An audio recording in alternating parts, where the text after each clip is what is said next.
आइए असीं प्रभु का वचन सीखने जा रहे हैं। अज दे ध्यान दे लई प्रभु का वचन पढ़ांगे। मत्ती दी इंजील उसका 22 दे 14 वचन। क्यों जो सदे होए तां बहुत हन, पर चुने होए थोड़े। इधर असीं प्रभु के वचन दे विचों पढ़िया आ, सदे होए तां बहुत हन, पर चुने होए थोड़े। हुण सदे ते चुनिया दे विच फर्क की आ, अज आपां ये गल वेखनी है। प्रभु ने इधर वचन लिख के दिता, सदे होए ते बहुत आ, पर चुने होए थोड़े आ। हुण सानू किवें पता लगूगा कि असीं सदे होए च आ जां असीं चुनिया होया च आ? इधर सानू समझ लगनी आ, जिहड़ा सद्या होया आ वो की कर रहा आ ते जिहड़ा चुनिया होया वो की कर रहा है।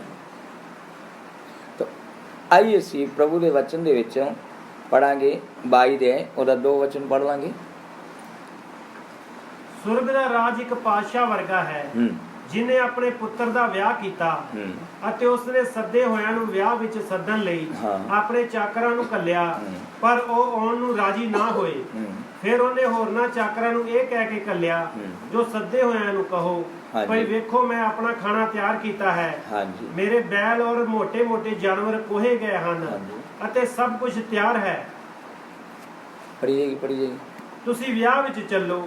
ਪਰ ਉਹ ਬੇਪਰਵਾਹੀ ਕਰਕੇ ਚਲੇ ਗਏ, ਕੋਈ ਆਪਣੇ ਖੇਤ ਨੂੰ ਔਰ ਕੋਈ ਆਪਣੇ ਵਣਜ ਵਪਾਰ ਨੂੰ, ਅਤੇ ਹੋਰਨਾਂ ਨੇ ਉਹਦੇ ਚਾਕਰਾਂ ਨੂੰ ਫੜ ਕੇ ਉਹਨਾਂ ਦੀ ਪੱਤ ਲਾਹੀ ਔਰ ਮਾਰ ਸੁੱਟਿਆ।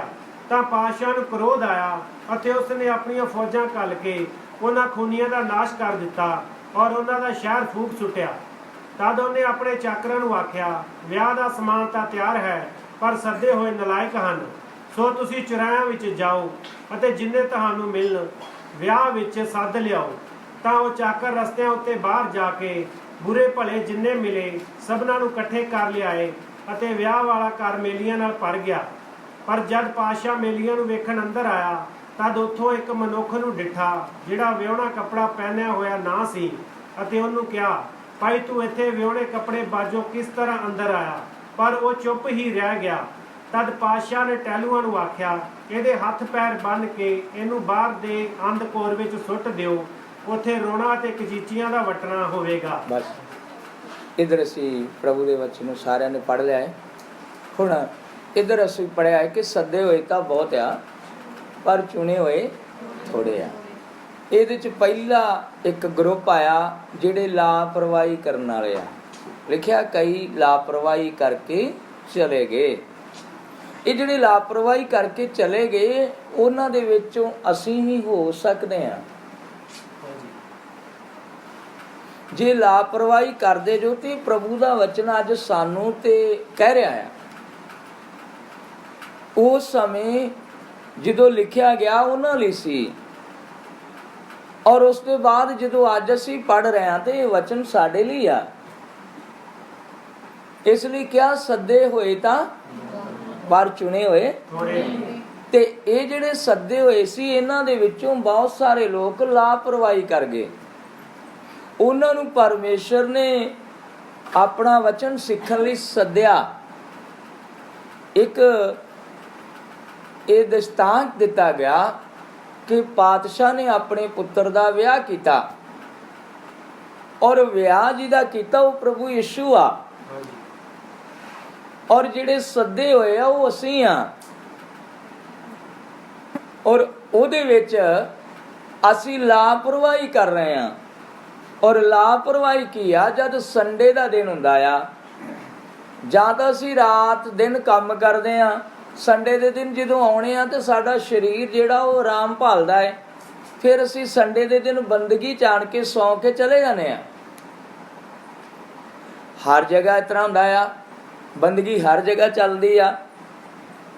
ਲਾਪਰਵਾਹੀ ਨਾਲ ਘਰੋਂ ਆਏ, ਪਹਿਲਾਂ ਤੇ ਤਿਆਰ ਹੋ ਕੇ ਘਰੋਂ ਹੀ ਨਹੀਂ ਆਏ, ਘਰੋਂ ਹੀ ਅਸੀਂ ਕਿਸੇ ਹਿਸਾਬ ਨਾਲ ਲੇਟ ਸੀ ਔਰ ਰੌਲਾ ਰੱਪਾ ਪਾਉਂਦੇ ਘਰੋਂ ਤੁਰੇ, ਔਰ ਜਦੋਂ ਬੰਦਗੀ ਦੇ ਵਿੱਚ ਪਹੁੰਚੇ ਵੇਖਿਆ ਸਾਰੇ ਆਏ ਬੈਠੇ ਆ, ਫਿਰ ਗੀਤ ਚੱਲਣ ਡਏ ਆ, ਫਿਰ ਪ੍ਰਾਰਥਨਾ ਵੀ ਹੋ ਗਈ ਆ, ਫਿਰ ਸਾਨੂੰ ਕੁਛ ਨਹੀਂ ਮਿਲਿਆ। ਤੇ ਜਦੋਂ ਬੰਦਗੀ 'ਚ ਬੈਠ ਗਏ ਉਦੋਂ ਝੂਟੇ ਆਉਣੇ ਕੀ ਹੋ ਗਏ, ਸ਼ੁਰੂ ਹੋ ਗਏ। ਲਾਪਰਵਾਹੀ, ਕਈ ਤਾਂ ਲਾਪਰਵਾਹੀ ਕਰਕੇ ਚਲੇ ਗਏ। ਹੁਣ ਲਾਪਰਵਾਹੀ ਕਰਦੇ ਰਵਾਂਗੇ ਤੇ ਕਦੀ ਵੀ ਤਿਆਰ ਨਹੀਂ ਹੋ ਸਕਦੇ। ਤਿਆਰੀ ਹੋਣੀ ਆ ਪਰਮੇਸ਼ਰ ਦੇ ਪਵਿੱਤਰ ਵਚਨਾਂ ਦੇ ਨਾਲ। ਪਰਮੇਸ਼ਰ ਦਾ ਵਚਨ ਕੰਨਾਂ ਦੇ ਦੁਆਰਾ ਸਾਡੇ ਆਤਮਾ ਦੇ ਅੰਦਰ ਜਾਣਾ ਹੈ। ਸਾਡੀ ਆਤਮਾ ਦੇ ਅੰਦਰ ਜਦ ਪਰਮੇਸ਼ਰ ਦਾ ਵਚਨ ਜਾਊਗਾ ਤਾਂ ਅਸੀਂ ਅੰਦਰੋਂ ਤਿਆਰ ਹੋਵਾਂਗੇ। ਹਰ ਕੰਮ ਲਈ ਬੰਦਾ ਅੰਦਰੋਂ ਹੀ ਤਿਆਰ ਹੁੰਦਾ ਆ। ਬਾਹਰਲਾ ਸਰੀਰ ਜਿਹੜਾ ਤੇ ਰੋਕਦਾ ਹੀ ਰਹਿੰਦਾ ਆ। ਇਹਦਾ ਕੰਮ ਹਮੇਸ਼ਾ ਰੋਕਣਾ ਹੀ ਆ। ਤੁਸੀਂ ਬੰਦਗੀ ਤੇ ਤੜਕੇ ਤਿਆਰੀ ਕਰ ਲੋਗੇ ਤੇ ਸਰੀਰ ਸਲਾਹਾਂ ਦਊਗਾ, ਜੇ ਤੇ 7 ਹੀ ਵਜੇ ਆ ਹੁਣੇ ਜਾ ਕੇ ਕੀ ਕਰਨਾ ਹੀ, ਉਹ ਥੋੜੀ ਦੇਰ ਹੋਰ ਕੋਈ ਕੰਮ ਕਰ ਲਾ, ਕਰਦਿਆਂ ਤੇ ਨਹੀਂ ਤੇ ਫਿਰ 10 ਦਿਨਾਂ ਦਾ ਪਹਿਲਾਂ ਚੇਤਾ ਕਰਾ ਦੂਗਾ, ਉਹ ਫਲਾਣੇ ਬੰਦੇ ਦੇ ਕੋਲ ਜਾਣਾ ਹੀ, ਕੰਮ ਸੀ, ਜਾ ਉਧਰ ਹੋ ਕੇ ਆ ਜਾ। ਤੇ ਜਦ ਉਧਰ ਗਿਆ ਤੇ ਗਾਂ ਹੋਰ ਕਿਤੇ ਗਿਆ ਤੇ ਗਾਂ ਉਹਦੇ ਮਗਰ ਹੋਰ ਕਿਤੇ ਜਾਂਦਿਆਂ ਬੰਦਗੀ ਦਾ ਟਾਈਮ ਹੀ ਲੰਘ ਗਿਆ। ਜਦੋਂ ਆਇਆ ਤੇ ਫਿਰ ਛੇਤੀ ਭੱਜ ਕੇ ਆਉਣ ਡਿਆ। ਇਹ ਤੇ ਸਾਰਿਆਂ ਤੋਂ ਪਹਿਲਾਂ ਤਿਆਰ ਹੋਇਆ ਸੀ ਨਾ, ਪਰ ਸਰੀਰ ਨੇ ਕੀ ਕਰ ਦਿੱਤਾ, ਅੰਦਰ ਵਿਚਾਰ ਭਰ ਦਿੱਤਾ। ਇਸ ਲਈ ਸਰੀਰ ਸਾਡਾ ਸਾਨੂੰ ਰੋਕੂਗਾ, ਲੇਕਿਨ ਅਸੀਂ ਲਾਪਰਵਾਹੀ ਨਾ ਕਰੀਏ। ਲਾਪਰਵਾਹੀ ਕਦੋਂ ਹੁੰਦੀ ਆ? ਰਾਤ ਨੂੰ ਸੌਂ ਜਾਓ ਨਾ, ਰਾਤ ਨੂੰ ਤਾਂ ਨੀਂਦ ਨਹੀਂ ਆਉਂਦੀ, ਦਿਨੇ ਬੰਦਗੀ 'ਚ ਕੀ ਆ ਰਹੀ ਹੈ, ਨੀਂਦ ਆ ਰਹੀ ਆ।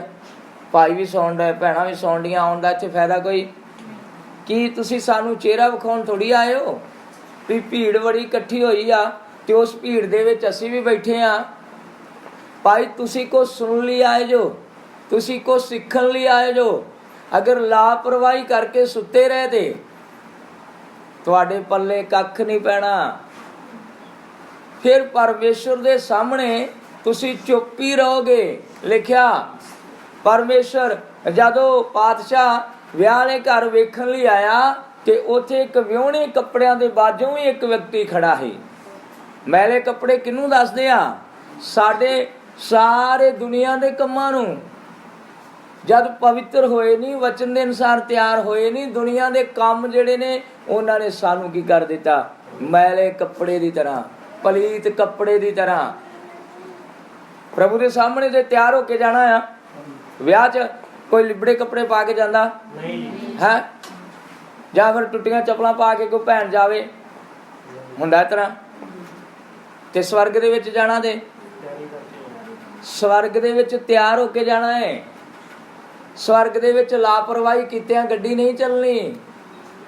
ਲਾਪਰਵਾਹੀ ਕਰਦੇ ਅੱਜ ਇਸ ਘੜੀ ਤੱਕ ਆ ਗਏ। ਅੱਜ ਦੇ ਬਾਅਦ ਕਦੀ ਵੀ ਤੁਹਾਨੂੰ ਬੰਦਗੀ 'ਚ ਨੀਂਦ ਨਹੀਂ ਆਉਣੀ। ਜੇ ਨੀਂਦ ਆਉਂਦੀ ਹੈ ਤਾਂ ਮਤਲਬ ਕੀ ਆ? ਤੁਸੀਂ ਤਿਆਰ ਨਹੀਂ ਹੋ। ਫਿਰ ਤੁਹਾਨੂੰ ਨੀਂਦ ਆਉਂਦੀ ਕਿਉਂ ਆ? ਕੋਈ ਨਾ ਕੋਈ ਜੀਵਨ ਦੇ ਵਿੱਚ ਐਸਾ ਕਾਂਟ ਕਰਦੇ ਜੋ ਜਿਹਦੇ ਕਾਰਨ ਨੀਂਦ ਆ ਰਹੀ ਆ। ਸ਼ਾਇਦ ਕੋਈ ਨਸ਼ਾ ਕਰਦੇ ਹੋ, ਸ਼ਾਇਦ ਕੋਈ ਬੁਰੀਆਂ ਸੋਚਾਂ ਸੋਚਦੇ ਹੋ, ਜਾਂ ਅੰਦਰ ਲਾਲਚੀ ਬਣੇ ਹੋ। ਕੋਈ ਨਾ ਕੋਈ ਤੇ ਪਾਪ ਅੰਦਰ ਛੁਪ ਕੇ ਬੈਠਾ ਆ, ਜਿਹੜਾ ਜਦੋਂ ਵੀ ਤਿਆਰੀ ਦਾ ਵੇਲਾ ਆਉਂਦਾ ਤੇ ਉਦੋਂ ਸਾਨੂੰ ਸੁਵਾ ਦਿੰਦਾ ਆ। ਇਸ ਲਈ ਜਾਗੋ, ਲਾਪਰਵਾਹੀ ਨਾ ਕਰੋ। ਲਾਪਰਵਾਹੀ ਕਰੋਗੇ ਤੇ ਕਦੀ ਵੀ ਤਿਆਰ ਹੋ। ਬੰਦਗੀ ਤੇ ਟਾਈਮ ਸਿਰ ਆਉਣਾ, ਵਚਨ ਚੰਗੀ ਤਰ੍ਹਾਂ ਧਿਆਨ ਨਾਲ ਬੈਠ ਕੇ ਸਿੱਖਣਾ, ਉਸ ਵਚਨ ਨੂੰ ਬਾਰ-ਬਾਰ ਆਪਣੇ ਜੀਵਨ ਦੇ ਵਿੱਚ ਯਾਦ ਕਰਨਾ ਤੇ ਉਸ ਵਚਨ ਦੇ ਅਨੁਸਾਰ ਚੱਲਣਾ। ਪਰਮੇਸ਼ਰ ਦੇ ਵਚਨ 'ਚ ਜੋ ਲਿਖਿਆ ਨਾ ਕਰ ਉਹ ਨਹੀਂ ਕਰਨਾ। ਪਰਮੇਸ਼ਰ ਦੇ ਵਚਨ 'ਚ ਜੋ ਲਿਖਿਆ ਉਹ ਕਰ, ਤੂੰ ਉਹ ਕਰਨਾ ਆ। ਇੰਨਾ ਹੀ ਆ, ਹੋਰ ਤੇ ਕੁਛ ਔਖਾ ਤੇ ਹੈ ਨਹੀਂ ਆ। ਪਹਿਲੇ ਕੀ ਕਰ ਗਏ? ਲਾਪਰਵਾਹੀ। ਜਿਹੜੇ ਸੱਦੇ ਹੋਏ ਸੀ ਨਾ, ਸੱਦਾ ਦਿੱਤਾ ਸੀ ਨਾ, ਸੱਦੇ ਵਾਲਿਆਂ ਨੂੰ ਸੱਦਿਆ ਤੇ ਉਹ ਕੀ ਕਰ ਗਏ? ਲਾਪਰਵਾਹੀ। ਤੇ ਲਾਪਰਵਾਹੀ ਕਰਨ ਦੇ ਬਾਅਦ ਉਹਨਾਂ ਦਾ ਹਸ਼ਰ ਮਾੜਾ ਹੋਊਗਾ। ਵਚਨਾਂ ਦੇ ਵਿੱਚ ਲਾਪਰਵਾਹੀ ਕਰਦੇ ਰਹੇ ਤੇ ਹਸ਼ਰ ਕੀ ਹੋਊਗਾ? ਮਾੜਾ ਹੋਊਗਾ, ਚੰਗਾ ਨਹੀਂ ਹੋਊਗਾ। ਇਸ ਲਈ ਅਸੀਂ ਜਦੋਂ ਗੋਡਿਆਂ ਤੇ ਹੱਥ ਰੱਖ ਕੇ ਬਵਾਂਗੇ, ਜਿਵੇਂ ਬੜੇ ਥੱਕੇ ਹੁੰਦੇ ਆ, ਤੇ ਫਿਰ ਨੀਂਦ ਤੇ ਆਊਗੀ। ਭਾਈ ਗੋਡਿਆਂ ਤੇ ਬਹਿਣਾ ਹੁੰਦਾ ਏ ਜਾਂ ਚੌਂਕੜੀ ਮਾਰ ਕੇ ਬਹਿਣਾ ਹੁੰਦਾ ਏ। ਸਾਡੇ ਤੋਂ ਨਾ ਤੇ ਚੌਂਕੜੀ ਵੱਜਦੀ ਆ ਹੈ। ਜਦੋਂ ਗੋਡਿਆਂ ਦੇ ਢਿੱਲੇ ਹੱਥ ਰੱਖ ਕੇ ਬੈਠੇ ਆ, ਹੰਗਲਾਟਾ ਆਇਆ ਤਾਂ ਦੂਜੇ ਤੇ ਡਿੱਗਾਂਗੇ। ਇਸ ਲਈ ਇਹ ਸਾਫ਼ ਆ, ਕਿਉਂਕਿ ਅਸੀਂ ਲਾਪਰਵਾਹੀ ਨਾਲ ਬੈਠੇ ਆ। ਲਾਪਰਵਾਹੀ ਨਾਲ ਬੈਠੇ ਤੇ ਤਿਆਰੀ ਕਿਵੇਂ ਹੋਊਗੀ? ਕੰਧ ਦੇ ਨਾਲ ਢੋਹ ਲਾ ਕੇ ਬੈਠ ਕੇ ਤਿਆਰੀ ਕਿਵੇਂ ਹੋਊਗੀ? ਢੋਹ ਵਾਲਿਆਂ ਨੂੰ ਸਮਝ ਲੱਗਣੀ ਮੈਂ ਲਾਪਰਵਾਹੀ ਨਾਲ ਬੈਠਾ ਆ, ਮੈਂ ਚੰਗੀ ਤਰ੍ਹਾਂ ਵਚਨ ਸਿੱਖਾਂ। ਤਾਂ ਪਹਿਲੇ ਕੌਣ ਸੀ? ਲਾਪਰਵਾਹ। ਹੁਣ ਵਚਨ ਸਿੱਖਣ ਦੇ ਵਿੱਚ ਕਿਤੇ ਵੀ ਕੀ ਨਹੀਂ ਕਰਨੀ ਚਾਹੀਦੀ? ਲਾਪਰਵਾਹੀ। ਆइए ਅੱਗੇ ਚਲਾਂਗੇ, ਅੱਗੇ ਪੜ੍ਹਦੇ ਜਾਓ। ਅਗਲਾ ਆ ਗਿਆ ਵਣਜ ਵਪਾਰ। ਪੜ੍ਹਨ ਦੀ ਜ਼ਰੂਰ ਅੱਗੇ ਪੜ੍ਹ ਲਿਆ ਸੀ। ਅਗਲਾ ਆ ਗਿਆ ਵਣਜ ਵਪਾਰ। ਤੋ ਵਣਜ ਵਪਾਰ ਕਰਨ ਲਈ ਪਰਮੇਸ਼ਰ ਨੇ ਸਾਨੂੰ 6 ਦਿਨ ਦਿੱਤੇ ਆ। ਕਹਿੰਦਾ 6 ਦਿਨ ਤੂੰ ਆਪਣਾ ਪੂਰਾ ਕੰਮ ਧੰਦਾ ਕਰ, ਤੇ 7ਵਾਂ ਦਿਨ ਜਿਹੜਾ ਤੇਰਾ ਉਹ ਯਹੋਵਾ ਤੇਰੇ ਪਰਮੇਸ਼ਰ ਲਈ ਆ, ਉਹਦੇ ਵਿੱਚ ਕੋਈ ਕੰਮ ਧੰਦਾ ਨਾ ਕਰ। ਇਹ ਵਣਜ ਵਪਾਰ ਵੀ ਵਿਸ਼ਵਾਸੀ ਕਰਦੇ ਆ, ਜਿਨ੍ਹਾਂ ਨੇ ਤੋਬਾ ਵੀ ਕੀਤੀ ਆ, ਬਪਤਿਸਮਾ ਵੀ ਲਿਆ ਆ, ਪਵਿੱਤਰ ਆਤਮਾ ਵੀ ਪਾਇਆ ਆ। ਉਹ ਕਹਿੰਦੇ ਆ ਸੰਤ ਜੀ ਸਾਡਾ ਕੰਮ ਹੀ ਸੰਡੇ ਦੇ ਦਿਨ ਹੁੰਦਾ ਆ, ਸਾਨੂੰ 6 ਦਿਨ ਜੋ ਮਰਜ਼ੀ ਵਚਨ ਸਿਖਾ ਲਓ, ਪਰ 7ਵੇਂ ਦਿਨ ਸਾਡੇ ਕੋਲੇ ਟਾਈਮ ਹੀ ਇਹ ਕਾਹਦੇ 'ਚ ਲੱਗੇ ਆ? ਵਣਜ ਵਪਾਰ ਦੇ ਵਿੱਚ। ਲਿਖਿਆ ਕੁਛ ਲੋਕ ਆਪਣੇ ਖੇਤ ਨੂੰ ਚਲੇ ਗਏ। ਇਸ ਲਈ ਖੇਤ ਨੂੰ ਜਿਹੜੇ ਚਲੇ ਗਏ ਉਹ ਵੀ ਲਾਪਰਵਾਹੀ ਕਰਕੇ ਗਏ ਆ। ਉਹਨਾਂ ਨੇ ਪਰਮੇਸ਼ਰ ਦੇ ਵਚਨ ਨੂੰ ਤੁੱਛ ਜਾਣਿਆ ਆ। ਵਣਜ ਵਪਾਰ ਵਾਲਿਆਂ ਵੀ ਪਰਮੇਸ਼ਰ ਦੇ ਵਚਨ ਨੂੰ ਤੁੱਛ ਜਾਣਿਆ ਆ। ਕਦੀ ਵੀ ਜੋ ਪਰਮੇਸ਼ਰ ਸਾਨੂੰ ਦੇਣਾ ਚਾਹੁੰਦਾ ਉਹ ਕਦੀ ਦਊਗਾ। ਇਸ ਲਈ ਉਦਾਹਰਨ ਤੌਰ ਤੇ ਕਿਸੇ ਨੇ ਸਾਨੂੰ ਕਾਰ ਦਾ ਡਰਾਈਵਰ ਰੱਖਣਾ ਹੈ ਜਾਂ ਡਰਾਈਵਰੀ ਤੇ ਰੱਖਣਾ ਆ, ਤੇ ਉਹਦੇ ਸਾਹਮਣੇ ਤੁਸੀਂ ਝੂਟੇ ਲਈ ਜਾਓਗੇ ਕਿ ਉਹ ਕਾਰ ਦੀ ਚਾਬੀ ਦੇ ਦੇਗਾ? ਕਿਉਂ? ਕਿਉਂਕਿ ਉਹਨੂੰ ਸਮਝ ਲੱਗ ਰਹੀ ਹੈ ਇਹ ਕਾਰ ਕਦੀ ਚਲਾ ਹੀ ਨਹੀਂ ਸਕਦਾ, ਇਹ ਤਾਂ ਝੂਟੇ ਲੈਣ ਡਿਆ ਆ, ਇਹ ਤਾਂ ਮੇਰੀ ਚੀਜ਼ ਦਾ ਵੀ ਨੁਕਸਾਨ ਕਰੂਗਾ। ਇੱਕ ਸੰਸਾਰਿਕ ਤੌਰ ਤੇ ਇੱਕ ਵਿਅਕਤੀ ਐ ਕਰਦਾ ਆ, ਤੇ ਫਿਰ ਜਿਹੜਾ ਆਤਮਿਕ ਪ੍ਰਭੂ ਆ ਉਹ ਸਾਨੂੰ ਆਤਮਿਕ ਚੀਜ਼ਾਂ ਕਿਵੇਂ ਦੇਗਾ? ਉਹ ਚੀਜ਼ਾਂ ਸਾਨੂੰ ਮਿਲਣੀਆਂ ਤੇ ਲਾਪਰਵਾਹੀ ਕਦੀ ਹੋਣੀ ਨਹੀਂ ਚਾਹੀਦੀ। ਲਾਪਰਵਾਹੀ ਨੇ ਕਿੰਨੇ ਲੋਕਾਂ ਨੂੰ ਅੱਜ ਤੱਕ, ਜਿਹੜੇ ਗਰੀਬ ਸੀ ਉਹ ਗਰੀਬ ਹੀ ਰਹੇ, ਜਿਨ੍ਹਾਂ ਨੂੰ ਵਚਨ ਦੀ ਸਮਝ ਨਹੀਂ ਲੱਗੀ 10-12 ਸਾਲਾਂ 'ਚ ਵੀ ਉਹ ਕੱਚੇ ਦੇ ਕੱਚੇ, ਉਹਨਾਂ ਨੂੰ ਵਚਨ ਦੀ ਕੋਈ ਸਮਝ ਨਹੀਂ ਲੱਗੀ। ਫਿਰ ਅਸੀਂ ਕੱਲ ਨੂੰ ਪਰਮੇਸ਼ਰ ਨੂੰ ਕੋਈ ਦੋਸ਼ ਨਹੀਂ ਦੇ ਸਕਦੇ। ਸਾਡੀ ਲਾਪਰਵਾਹੀ ਜਿਹੜੀ ਆ ਉਹ ਸਾਨੂੰ ਬਿਲਕੁਲ ਪ੍ਰਭੂ ਤੋਂ ਵਾਂਝਾ ਰੱਖੂਗੀ। ਤਾਂ ਅੱਜ ਅਸੀਂ ਕੀ ਨਹੀਂ ਕਰਨੀ? ਸੱਦੇ ਹੋਏ ਤਾਂ ਚੁਣੇ ਹੋਏ ਤੇ ਸੱਦਿਆ ਕਿਹਨਾਂ ਨੂੰ ਹੀ? ਪਹਿਲਾਂ ਪ੍ਰਭੂ ਨੇ। ਪਹਿਲਾ ਕਰੰਥੀਆ 1 ਦੇ 27 ਵਚਨ ਪੜ੍ਹ ਲਈਏ।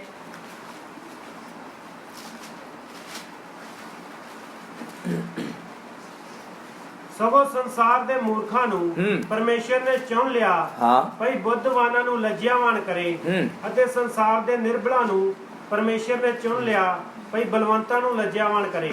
ਬਸ ਇਧਰ ਲਿਖਿਆ ਸੰਸਾਰ ਦੇ ਮੂਰਖਾਂ ਨੂੰ ਪ੍ਰਭੂ ਨੇ ਚੁਣਿਆ ਕਿ ਉਹ ਬੁੱਧੀਵਾਨ ਬਣ ਜਾਣ। ਬੁੱਧੀਵਾਨ ਜਿਹੜਾ ਉਹ ਇੱਕ ਵੀ ਗੱਲ ਛੱਡੂਗਾ ਨਹੀਂ, ਉਹ ਆਪਣੇ ਅੰਦਰ ਕੀ ਕਰੂਗਾ? ਜਮਾ ਪਰਮੇਸ਼ਰ ਦਾ ਵਚਨ ਆ। ਇਹ ਬਹੁਮੁੱਲੇ ਮੋਤੀ ਆ, ਇਹ ਸਾਨੂੰ ਲੱਖਾਂ ਕਰੋੜਾਂ ਰੁਪਈਆ ਨਾਲ ਵੀ ਨਹੀਂ ਮਿਲਦੇ। ਇਹ ਪਰਮੇਸ਼ਰ ਦਾ ਪਿਆਰ ਆ ਕਿ ਸਾਨੂੰ ਫ੍ਰੀ ਦੇ ਵਿੱਚ ਮਿਲ ਰਹੇ ਆ। ਜਦ ਫ੍ਰੀ ਦੇ ਵਿੱਚ ਮਿਲ ਰਹੇ ਆ ਤੇ ਇਕੱਠੇ ਕਰ ਲਈਏ। ਉਦਾਹਰਨ, ਪਰਮੇਸ਼ਰ ਉਤੋਂ ਸੋਨੇ ਦੀਆਂ ਕਣੀਆਂ ਪਾਵੇ ਤੇ ਕਿੰਨੇ ਲੋਕ ਸੁੱਤੇ ਰਹਿਣਗੇ? ਹਾਂ, ਜਿਹੜੇ ਪ੍ਰਾਰਥਨਾ 'ਚ ਬਹਿ ਕੇ ਸੌਣ ਡਏ ਆ, ਸੋਨੇ ਦਾ ਮੀਂਹ ਪਵੇ, ਖੱਟੇ ਰੰਗ ਦੀਆਂ ਕਣੀਆਂ ਡਿੱਗਣ, ਹੈ ਗੋਡਿਆਂ ਤੇ ਹੱਥ ਰੱਖ ਕੇ ਬੈਠੇ ਰਹੋਗੇ, ਫਿਰ ਗੋਡੇ ਪੀੜ ਹੋਣਗੇ। ਜਿਨ੍ਹਾਂ ਦੇ ਗੋਡੇ ਪੀੜ ਹੋਣਗੇ ਪਹਿਲਾਂ ਮੰਗਰੇ ਭਰੀ ਫਿਰਨਗੇ। ਨੀਂਦ ਆਊਗੀ? ਇਹ ਨੀਂਦ ਆ ਕਿਉਂ ਰਹੀ? ਇਹਨਾਂ ਮੋਤੀਆਂ ਦੀ ਸਾਨੂੰ ਕਦਰ ਨਹੀਂ ਆ, ਇਹਨਾਂ ਮੋਤੀਆਂ ਦਾ ਸਾਨੂੰ ਗਿਆਨ ਨਹੀਂ ਆ। ਇਸ ਲਈ ਇਹ ਨਹੀਂ, ਐਸੀ ਜਗ੍ਹਾ ਤੇ, ਹਰ ਜਗ੍ਹਾ ਤੇ ਵੱਡੇ ਵੱਡੇ ਮੰਡਲਾਂ ਦੇ ਵਿੱਚ ਲੋਕ ਸੌ ਕੇ ਗੁਜ਼ਾਰ ਲੈਂਦੇ ਆ। ਉਹ ਲਾਪਰਵਾਹੀ ਆ। ਇਸ ਲਈ ਲਾਪਰਵਾਹੀ ਨਾ ਕਰਦੇ ਹੋਏ ਪਰਮੇਸ਼ਰ ਦੇ ਵਚਨਾਂ ਨੂੰ ਸਮਝਦੇ ਹੋਏ। ਨਹੀਂ ਤੇ ਇੱਕ ਦਿਨ ਤੁਸੀਂ ਪਰਮੇਸ਼ਰ ਜਦ ਸਾਨੂੰ ਵੇਖਣ ਲਈ ਆਇਆ, ਤੁਸੀਂ ਵਿਉਂ ਤੇ ਕੱਪੜੇ ਦੇ ਬਿਨਾਂ ਹੀ ਚਲੇ ਗਏ। ਤੇ ਵਿਉਂ ਤਾਂ ਕੱਪੜਾ ਕਿਹਨੂੰ ਦੱਸਦਾ ਹੈ? ਉਹ ਸਾਡੀ ਆਤਮਿਕ ਤਿਆਰੀ ਨੂੰ ਦੱਸਦਾ ਹੈ। ਜਦੋਂ ਆਤਮਿਕ ਤਿਆਰੀ ਹੋਈ ਨਹੀਂ ਆ, ਅਸੀਂ ਪਰਮੇਸ਼ਰ ਦੇ ਸਾਹਮਣੇ ਚਲੇ ਗਏ ਤਾਂ ਪਰਮੇਸ਼ਰ ਪੁੱਛੂਗਾ। ਧਰਤੀ ਦੇ ਉੱਤੇ ਤੇ ਪਰਮੇਸ਼ਰ ਦੇ ਵਚਨਾਂ ਦਾ ਦਰਿਆ ਵਗਦਾ ਹੀ, ਫਿਰ ਤੂੰ ਸਿੱਖਿਆ ਕਿਉਂ ਨਹੀਂ? ਅਸੀਂ ਕਹਾਂਗੇ ਮੇਰੇ ਤੇ ਕੰਨਾਂ 'ਚ ਪਿਆ ਨਹੀਂ ਆ। ਪ੍ਰਭੂ ਕਹੂਗਾ YouTube ਖੋਲ ਕੇ ਜਦੋਂ ਵੇਖਣਾ ਹੈ, ਕਿੰਨਾ ਪਾਤਰੀਆਂ ਦੇ ਨਾਲ YouTube ਭਰਿਆ ਪਿਆ ਸੀ, ਪਤਾ ਨਹੀਂ ਕਿੰਨੇ ਪਾਤਰੀ ਵਚਨ ਸੁਣਾਉਣ ਡਏ ਸੀ। ਔਰ ਫਿਰ ਘਰ ਘਰ ਜਾ ਕੇ ਉਹ ਵਚਨ ਸੁਣਾਉਂਦੇ ਸੀ। ਫਿਰ ਸੰਡੇ ਦੇ ਦਿਨ ਨਿੱਕੀ ਨਿੱਕੀ ਛੋਟੀ ਛੋਟੀ ਗਰੁੱਪ ਬਣਾ ਕੇ ਆਰਾਧਨਾ ਹੋ ਰਹੀ ਸੀ, ਉੱਥੇ ਵੀ ਵਚਨ ਸਿਖਾਇਆ ਜਾਂਦਾ ਸੀ। ਫਿਰ ਤੂੰ ਕਿਉਂ ਨਹੀਂ ਸਿੱਖਿਆ? ਫਿਰ ਕੋਈ ਜਵਾਬ ਹੈ ਹੀ ਨਹੀਂ। ਫਿਰ ਆਪਾਂ ਕੀ ਰਵਾਂਗੇ? ਚੁੱਪ। ਸਾਡੀ ਚੁੱਪ ਕੀ ਦੱਸੂਗੀ? ਇਹਨੇ ਲਾਪਰਵਾਹੀ ਕੀਤੀ ਆ, ਇਹਨੇ ਲਾਪਰਵਾਹੀ ਕੀਤੀ ਆ। ਇਹਨੇ ਜਦੋਂ ਵਚਨਾਂ ਦਾ ਮੀਂਹ ਪੈਂਦਾ ਸੀ ਉਦੋਂ ਸੁੱਤਾ ਰਿਹਾ ਆ, ਵਾਢੀਆਂ ਦੇ ਦਿਨਾਂ 'ਚ ਸੁੱਤਾ ਰਿਹਾ ਆ। ਵਾਢੀਆਂ ਦੇ ਦਿਨਾਂ 'ਚ ਜਿਹੜਾ ਸੁੱਤਾ ਰਹੂ ਉਹਦੇ ਘਰ ਕਣਕ ਆਊਗੀ? ਨਹੀਂ। ਇਸ ਲਈ ਕਦੀ ਨਹੀਂ ਆਊਗੀ। ਉਹ ਕਦੀ ਦਾਣਿਆਂ ਦਾ ਮੂੰਹ ਨਹੀਂ ਵੇਖੂਗਾ। ਇਸੇ ਤਰ੍ਹਾਂ ਹੁਣ ਪਰਮੇਸ਼ਰ ਦੇ ਵਚਨਾਂ ਦੀ ਬਾਰਿਸ਼ ਹੋ ਰਹੀ ਆ। ਪਰਮੇਸ਼ਰ ਦੇ ਵਚਨ ਸਵਰਗ ਦੇ ਵਿੱਚੋਂ ਸਿੱਧੇ ਸਾਡੇ ਹਿਰਦਿਆਂ ਦੇ ਵਿੱਚ ਆ ਰਹੇ ਨੇ। ਉਹ ਜਦ ਆ ਰਹੇ ਨੇ ਤੇ ਸਾਡਾ ਕੰਮ ਆ ਵਾਢੀਆਂ ਦੇ ਦਿਨਾਂ 'ਚ ਜਾਗਣਾ। ਹੁਣ ਤਿਆਰੀ ਦੇ ਦਿਨ ਚੱਲਣ ਡਏ ਆ, ਹੁਣ ਪ੍ਰਭੂ ਆਉਣ ਵਾਲਾ ਆ। ਇਸ ਲਈ ਨਿਸ਼ਾਨ ਜਿਹੜੇ ਆ, ਉਹ ਚਿੰਨ੍ਹ ਜਿਹੜੇ ਆ, ਉਹ ਸ਼ੁਰੂ ਹੋ ਗਏ, ਉਹ ਪੂਰੇ ਹੋਣ ਡਏ ਆ। ਜਗ੍ਹਾ ਜਗ੍ਹਾ ਕਾਲ ਪੈਣ ਡਏ ਆ। ਲੜਾਈਆਂ ਤੇ ਲੜਾਈਆਂ ਦੀਆਂ ਹਵਾਈਆਂ ਹੋਣ ਡਈਆਂ ਨੇ। ਹਰ ਤਰ੍ਹਾਂ ਦੇ ਨਾਲ ਬਹੁਤ ਮਹਿੰਗਾਈ ਦੇ ਤਰਫੋਂ ਕਿਤੋਂ ਵੀ ਵੇਖਾਂਗੇ ਤੇ ਪ੍ਰਭੂ ਯਿਸੂ ਜਲਦੀ ਆਉਣ ਵਾਲਾ ਆ। ਜਦੋਂ ਜਲਦੀ ਆਉਣ ਵਾਲਾ ਆ ਤੇ ਉਹ ਸਾਨੂੰ ਲੈਣ ਲਈ ਆ ਰਿਹਾ ਆ। ਤੇ ਆ ਕਿਹਨਾਂ ਨੂੰ ਲੈ ਕੇ ਜਾਵੇਗਾ? ਜਿਹੜੇ ਚੁਣੇ ਹੋਏ ਆ। ਸੱਦਾ ਤੇ ਸਭ ਨੂੰ ਘੱਲਿਆ ਆ, ਸੱਦਾ ਸਾਰੀ ਦੁਨੀਆ ਨੂੰ ਘੱਲਿਆ ਆ, ਲੇਕਿਨ ਉਹਨਾਂ ਦੇ ਵਿੱਚੋਂ ਉਹ ਚੁਣੇ ਆ ਜਿਹੜੇ ਲਾਪਰਵਾਹੀ ਨਹੀਂ ਕਰਦੇ, ਜਿਹੜੇ ਵਣਜ ਵਪਾਰ ਵਚਨਾਂ ਦੇ ਦਿਨਾਂ 'ਚ ਨਹੀਂ ਕਰ ਰਹੇ, ਜਿਹੜੇ ਖੇਤਾਂ ਦੇ ਵਿੱਚ ਕੰਮ ਵਚਨ ਦੇ ਦਿਨ ਨਹੀਂ ਕਰ ਰਹੇ। ਉਹਨਾਂ ਨੂੰ ਸਮਝ ਲੱਗ ਗਈ ਆ ਕਿ ਮੈਂ ਪ੍ਰਭੂ ਦੇ ਸਾਹਮਣੇ ਜਾਣਾ ਆ, ਮੈਂ ਪ੍ਰਭੂ ਦੇ ਸਾਹਮਣੇ ਜਾ ਕੇ ਉਹਦੇ ਨਾਲ ਸਵਰਗ ਦੇ ਵਿੱਚ ਰਹਿਣਾ ਆ। ਇਸ ਲਈ ਮੇਰੇ ਪਿਆਰਿਓ, ਸੱਦੇ ਹੋਏ ਤਾਂ ਪਰ ਚੁਣੇ ਹੋਏ। ਅੱਜ ਤੁਸੀਂ ਵਿਚਾਰ ਕਰੋ ਕਿ ਤੁਸੀਂ ਸੱਦੇ ਹੋਏ ਜੋ ਜਾਂ ਫਿਰ ਤੁਸੀਂ ਚੁਣੇ ਹੋਏ ਜੋ। ਜੇ ਤੁਸੀਂ ਚੁਣੇ ਹੋਏ ਜੋ ਤੇ ਆਪਣਾ ਪ੍ਰੂਫ ਖੁਦ ਦਿਓ, ਵਚਨ ਖੁਦ ਧਿਆਨ ਨਾਲ ਸਿੱਖੋ, ਲਾਪਰਵਾਹੀ ਨਾ ਕਰੋ। ਚੋਣ ਤੁਸੀਂ ਆਪਣੀ ਪੱਕੀ ਕਰਨੀ ਆ। ਪਰਮੇਸ਼ਰ ਨੇ ਕਿਸੇ ਨੂੰ ਵੀ ਸਭ ਨੂੰ ਮੌਕਾ ਦਿੱਤਾ ਆ, ਕਿਸੇ ਨੂੰ ਵੀ ਘੱਟ ਤੇ ਕਿਸੇ ਨੂੰ ਵੀ ਵੱਧ ਨਹੀਂ। ਸਭ ਨੂੰ ਆਂਦਾ ਆ ਕਿ ਤੁਸੀਂ ਚੁਣੇ ਹੋਏ ਜੋ, ਪਰ ਚੁਣਿਆ ਤੇ ਉਹੀ ਆ ਜਿਹੜਾ ਆਪਦੀ ਚੋਣ ਪੱਕੀ ਕਰਦਾ ਹੈ। ਇਸ ਲਈ ਸਾਰੀ ਦੁਨੀਆ ਦੇ ਵਿੱਚ ਅਸੀਂ ਵੇਖਦੇ ਆ ਪ੍ਰਭੂ ਨੇ ਸਭ ਨੂੰ ਮੌਕਾ ਦਿੱਤਾ ਆ ਤੇ ਉਹਨਾਂ ਦੇ ਵਿੱਚ ਸਾਨੂੰ ਵੀ ਮੌਕਾ। ਤੇ ਜੇ ਮੌਕਾ ਦਿੱਤਾ ਆ ਤੇ ਜੇ ਉਹਨੇ ਸਾਨੂੰ ਚੁਣਿਆ ਆ ਤੇ ਫਿਰ ਅਸੀਂ ਹੁਣ ਆਪਦੀ ਚੋਣ ਨੂੰ ਪੱਕਾ ਕਰਨਾ ਆ। ਆਪਦੀ ਚੋਣ ਨੂੰ ਪੱਕਾ ਕਿਵੇਂ ਕਰਨਾ ਆ? ਪ੍ਰਭੂ ਕਹਿੰਦਾ ਆ ਤੁਸੀਂ ਨਹੀਂ ਮੈਨੂੰ ਚੁਣਿਆ, ਮੈਂ ਤੁਹਾਨੂੰ ਚੁਣਿਆ ਆ। ਹਾਲੇਲੂਇਆ। ਆइए पढ़ लांगे प्रभु ਦੇ वचन ਦੇ ਵਿੱਚੋਂ। ਪਹਿਲਾ ਯੋਹੰਨਾ ਦੀ ਇੰਜੀਲ 15 ਦੇ 16 वचन।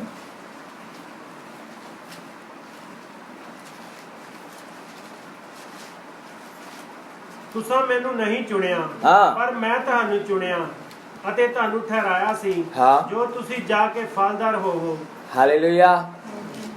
ਕਹਿੰਦਾ ਤੁਸੀਂ ਨਹੀਂ ਮੈਨੂੰ ਚੁਣਿਆ, ਸਗੋਂ ਮੈਂ ਤੁਹਾਨੂੰ ਚੁਣਿਆ ਆ। ਹੁਣ ਜਦ ਪ੍ਰਭੂ ਨੇ ਸਾਨੂੰ ਚੁਣ ਲਿਆ ਤੇ ਪ੍ਰਭੂ ਨੇ ਸਾਨੂੰ ਜਦੋਂ ਚੁਣਿਆ ਜਿਸ ਕੰਮ ਲਈ, ਉਹ ਤੇ ਉਹੀ ਕਰਾਊਗਾ। ਲੇਕਿਨ ਸਾਡੇ ਮਨ 'ਚ ਕੀ ਆ? ਪ੍ਰਭੂ ਠੀਕ ਆ, ਮੈਂ ਤੇਰੀ ਚੋਣ 'ਚ ਤੇ ਪੱਕਾ ਆ, ਪਰ ਮੈਂ ਕੰਮ ਤੇਰੇ ਆਖੇ ਨਹੀਂ ਕਰਨਾ। ਸਾਰੀ ਦੁਨੀਆ ਦਾ ਇਹੀ ਆ। ਪ੍ਰਭੂ ਦੇ ਘਰ 'ਚ ਮੇਰਾ ਜਾਣ ਨੂੰ ਜੀ ਤੇ ਕਰਦਾ ਆ, ਪਰ ਜੋ ਪ੍ਰਭੂ ਆਖੂ ਮੈਂ ਉਹ ਨਹੀਂ ਕਰਨਾ। ਫਿਰ ਤੂੰ ਚੁਣਿਆ ਕਾਹਦਾ ਆ? ਚੁਣਿਆ ਤੇ ਤੈਨੂੰ ਉਹਨੇ ਆ, ਪਰ ਤੂੰ ਉਹਨੂੰ ਸਿਖਾਉਣ ਡਿਆ ਕਿ ਮੈਂ ਆਪਦੀ ਮਰਜ਼ੀ ਕਰਨੀ ਆ। ਇਸ ਲਈ ਤੂੰ ਸੱਦਿਆ ਤੇ ਹੋ ਸਕਦਾ ਆ, ਪਰ ਚੁਣਿਆ ਨਹੀਂ ਹੋ ਸਕਦਾ।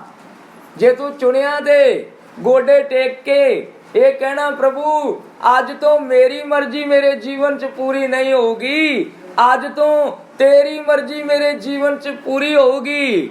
ਕਿਉਂ? ਕਿਉਂਕਿ ਤੂੰ ਮੈਨੂੰ ਚੁਣਿਆ ਆ, ਤੂੰ ਜਿੱਧਰ ਮੈਨੂੰ ਲੈ ਕੇ ਜਾਣਾ ਲੈ ਜਾ, ਜੋ ਮੇਰੇ ਤੋਂ ਕਰਵਾਉਣਾ ਚਾਹੁੰਦਾ ਕਰਵਾ ਲਾ ਪ੍ਰਭੂ, ਮੈਂ ਤਿਆਰ ਆ। ਇਸ ਲਈ ਸੱਦੇ ਹੋਏ ਤਾਂ ਬਹੁਤ ਆ ਪਰ ਚੁਣੇ ਹੋਏ ਆਉਣੇ ਤੇ ਪ੍ਰਾਰਥਨਾ ਤੇ ਆ ਇੱਛਾ ਅੰਦਰ ਰੱਖੀਆਂ ਨੇ ਕਿ ਮੈਂ ਬਾਹਰਲੇ ਦੇਸ਼ ਜਾਣਾ ਹੈ, ਮੈਂ ਫਲਾਣੀ ਨੌਕਰੀ ਕਰਨੀ ਆ।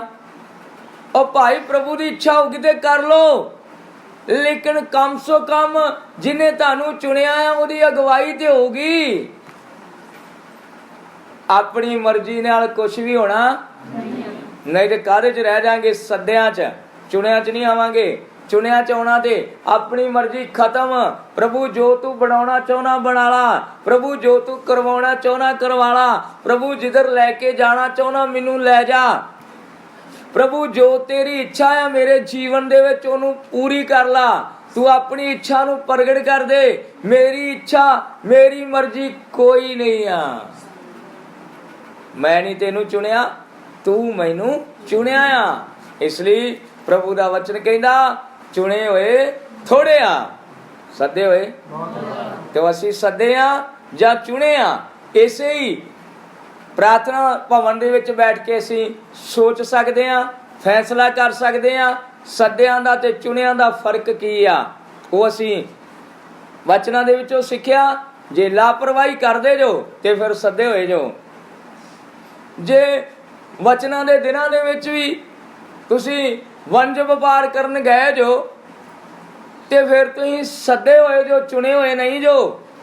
ਜੇ ਤੁਸੀਂ ਵਚਨਾਂ ਦੇ ਦਿਨਾਂ 'ਚ ਆਪਣੇ ਖੇਤਾਂ 'ਚ ਕੰਮ ਕਰਦੇ ਹੋ ਤੇ ਤੁਸੀਂ ਸੱਦੇ ਹੋਏ ਜੋ, ਚੁਣੇ ਹੋਏ ਨਹੀਂ ਜੋ। ਸਾਰੀ ਦੁਨੀਆ ਦੇ ਵਿੱਚ ਕੋਈ ਵੀ ਇਹ ਕੰਮ ਕਰਦਾ ਆ ਤੇ ਉਹ ਸੱਦਿਆ ਹੋਇਆ ਤੇ ਹੋ ਸਕਦਾ ਆ ਪਰ ਚੁਣਿਆ ਹੋਇਆ ਨਹੀਂ ਹੋ ਸਕਦਾ। ਚੁਣਿਆ ਹੋਇਆ ਉਹ ਹੀ ਆ ਜਿਹੜਾ ਇਹ ਕਹਿੰਦਾ ਆ ਪ੍ਰਭੂ ਅੱਜ ਦੇ ਬਾਅਦ ਮੇਰੀ ਮਰਜ਼ੀ ਖਤਮ ਹੋ ਗਈ, ਪ੍ਰਭੂ ਅੱਜ ਦੇ ਬਾਅਦ ਮੇਰੀ ਇੱਛਾ ਖਤਮ ਹੋ ਗਈ, ਪ੍ਰਭੂ ਅੱਜ ਦੇ ਬਾਅਦ ਮੇਰੇ ਕੰਮਕਾਰ ਖਤਮ ਹੋ ਗਏ, ਪ੍ਰਭੂ ਤੂੰ ਜੋ ਕਰਾਉਣਾ ਚਾਹੁੰਦਾ ਆ, ਜੋ ਤੇਰੀ ਇੱਛਾ ਆ ਉਹ ਆਪਣੀ ਇੱਛਾ ਨੂੰ ਪੂਰਾ ਕਰ। ਆइए प्रार्थना करें।